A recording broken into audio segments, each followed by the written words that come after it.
नमस्कार, मी श्रीकांत उमरीकर. आपण पाहतात ॲनलायझर. लाईक करा, शेअर करा, सबस्क्राईब करा. ॲनलायझरचं ॲप डाउनलोड करा. वंचित बहुजन आघाडी आणि काँग्रेसने संघ मुख्यालयावरती म्हणजे नागपूरला रेशीम बागेत जो मोर्चा काढला आणि तिथं ज्या पद्धतीनं त्यांनी हास्य करून घेतलं. दोन मुद्दे असतात. एक तर प्रचंड प्रमाणात तुम्ही म्हणजे संख्या गोळा करा, म्हणजे जनसमुद्र असा जर दिसला तर त्याचा एक परिणाम पडतो. किंवा दुसरा एक मुद्दा असतो की ठीक आहे, लोक कमी असले तर चालतात, पण तुमच्याकडे काहीतरी मुद्दा पाहिजे. विनाकारण तर तुम्ही नुसतंच तमाशा करणं असेल त्याच्यातून निष्पन्न काही होत नाही.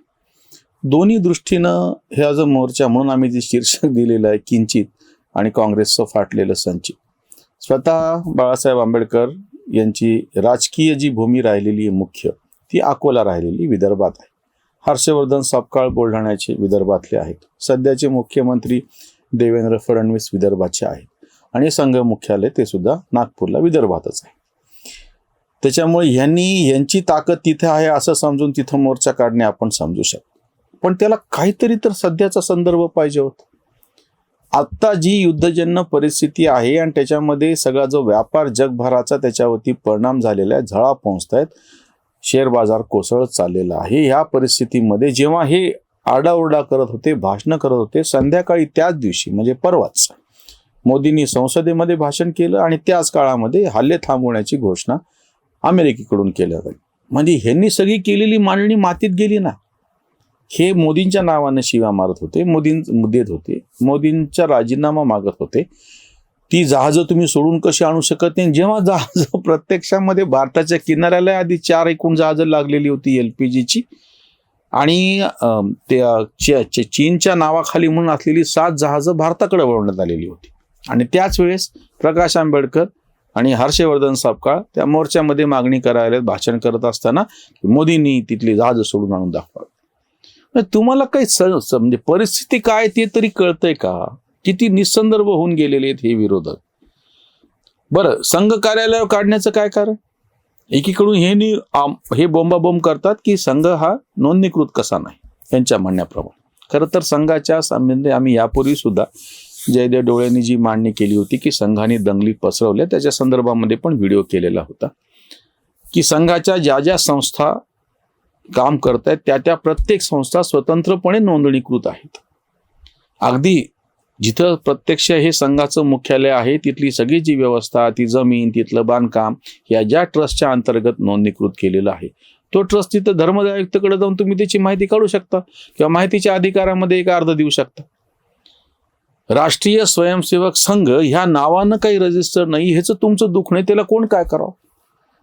आणि ह्यांनी तिथं मोर्चा काढून म्हणजे मोदींचा राजीनामा घेण्यासाठी मोर्चा कुठं निघतो आहे, जेव्हा की राष्ट्रीय स्वयंसेवक संघाने त्याच्यामधले जे राजकीय दृष्ट्या सक्रिय असे कार्यकर्ते होते, श्यामाप्रसाद मुखर्जी सारखे, की ज्यांनी स्वतंत्रपणे भारतीय जनसंघाची स्थापना केली 1951.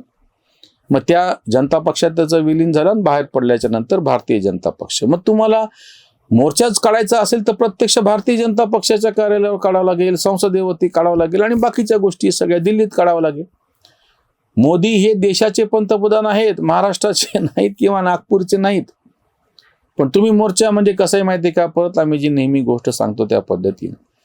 मुल्ला नसरुद्दीन त्याच्या अंगणामध्ये अंगठी शोधत होते. काय शोधायला? अंगठी दुसरा शोधायला लागला, तिसरा शोधायला लागला. एक त्यातल्या त्यात शहाणा म्हणला की अंगठी हरवली कुठं? आणि मग तेव्हा खुला झाला की नाही, अंगठी तर जंगलात हरवली. मग इथं का शोधायला?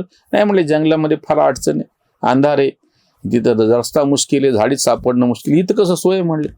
आपल्या घराचं अंगण आहे, छान व्यवस्थित जमीन आहे, सगळे फरशी वगैरे, लाईट आहे, प्रकाश आहे, आपल्यापासून जवळ आहे. यांना जवळ आहे नागपूर, यांना सोयीस्कर आहे, अराजकीय ज्याचं स्वरूप आहे असा राष्ट्रीय स्वयंसेवक संघ त्याचं मुख्यालय, म्हणून तिथं मोर्चा काढायचा.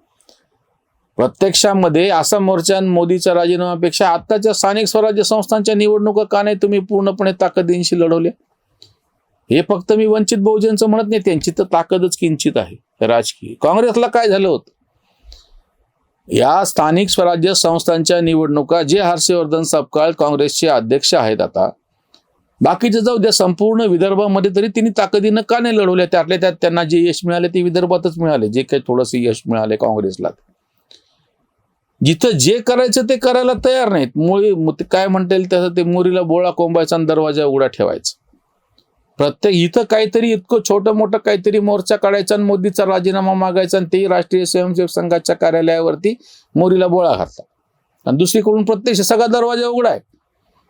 अरे राजकीय दृष्ट्या इतका मोठा पक्ष आहे तुमचा 130-35 वर्षाचा काय जे काय ते 40 वर्षाचा, आणि तुम्हाला प्रत्यक्ष निवडणुका लढवायला उमेदवार मिळत नाहीयेत. आत्ता ज्या निवडणुका झाल्या, मी विधानसभा लोकसभा म्हणत नाही, स्थानिक स्वराज्य संस्थांच्या, जिल्हा परिषदांच्या, त्याच्या आधी नगरपालिका महानगरपालिकेच्या निवडणुका झाल्या, त्या सगळ्या निवडणुकांमध्ये सगळ्या ठिकाणी उभं करायला उमेदवार सुद्धा मिळालेले नाहीयेत काँग्रेसला. आणि मोर्चा काय काढायला तुम्ही? मोदींचा राजीनामा. वंचित बहुजन आघाडीने त्यांनी आता सध्या हातात हात मिसळलेले आहेत. यांनी हातात हात मिसळले म्हणून मुंबई महानगरपालिकेच्या निवडणुकीमध्ये प्रचंड प्रमाणामध्ये कौतुक झालं. त्याचं काय झालं पुढं? आत्ताची गोष्ट आहे. म्हणून म्हणलं की मी विधानसभेचे नाव घेत नाही, की आत्ता ज्या महानगरपालिकांच्या निवडणुका झाल्या त्या महानगरपालिकांच्या निवडणुकामध्ये तुमची काय परिस्थिती होती, आणि दुसरा जो मुद्दा असतो ती प्रत्यक्ष तुमचा विषय काय आहे. आत्ताच्या युद्धजन्य परिस्थितीमध्ये सगळ्या जगाला इंधनाची टंचाई आणि बाकीच्या सगळ्या अडचणीला तोंड द्यावं लागत असताना त्याच्यावरती काय आणि कसे उपाय शोधायचे, बाकीच्या राष्ट्रांमध्ये ज्या पद्धतीनं तेलाचा भडका उडालेला, इंधनाची महागाई झालेली, या तुलनेमध्ये हे परिणाम अजूनही आपल्यापर्यंत पोहोचलेले नाही आहेत. म्हणजे अजूनही आपण ह्या सगळ्या म्हणजे क्रूड ऑइलची जी काही आपल्याला उपलब्धता आहे, LPG गॅस सिलेंडरच्या काही ठिकाणी लागलेल्या रांगा, जुने फोटो दाखवून यांनी बॉम्ब करायचा प्रयत्न केला. वस्तुतः नियमाप्रमाणे प्रत्येकाला तसं सिलेंडरचं वाटप केलं जाईल हे स्पष्ट झालेलं होतं. हे दोन्ही मुद्दे यांनी उपस्थित केलेले राजकीय मुद्दे सुद्धा आणि सध्याच्या युद्धजन्य परिस्थितीतले मुद्दे सुद्धा पूर्णपणे निरर्थक ठरलेले असताना, आणि महाराष्ट्रात येत्या 3 वर्ष कुठलीच निवडणूक नाही, आता 3-3.25 वर्ष, आणि तेव्हा तुम्ही जाऊन काय करायला, मोर्चा काढायला लागलात काय म्हणून, की मोदींनी राजीनामा द्या, आणि जेव्हा की तुमची कुठल्याच पद्धतीची ताकद नाही.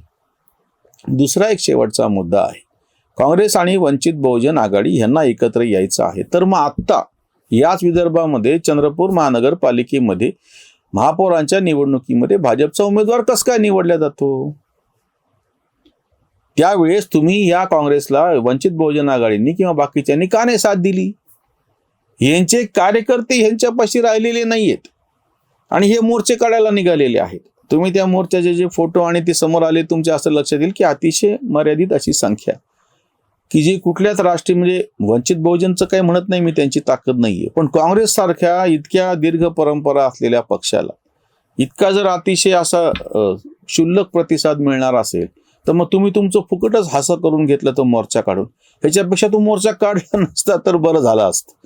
म्हणजे यांनी मोर्चा काढून स्वतःचीच इज्जत उघडी करून दाखवल्यासारखा प्रकार झाला. ते आमची काही ताकद नाहीये, आम्ही उपस्थित केलेले मुद्दे टिकत पण नाहीत. म्हणलं ना, दुपारी यांनी भाषण केले, संध्याकाळी मोदींनी भाषणामध्ये सगळ्या विरोधकांच्याच, यांचं तर मोर्चा इतकी क्षुल्लक गोष्ट होती, सगळ्याच्या याच्यावरती पाणी फिरलं आणि ते कमी पडलं म्हणून की काय ट्रम्पने हल्ले थांबवायची घोषणा केली. म्हणजे जे काही यांच्या विरोधातल्या जे खरंच काही थोडीफार धार असू शकत होती ते सगळं मातीमध्ये मिसळलं. वंचितनी जो किंचित मोर्चा काढलेला आहे आणि त्या सगळ्यातून काँग्रेसचंच फुटलेलं संचित कसं आहे ते समोर आलेलं आहे. इथेच थांबूयात. धन्यवाद. स्वधर्म जागृतीचा विधायक बुरुज NLG News.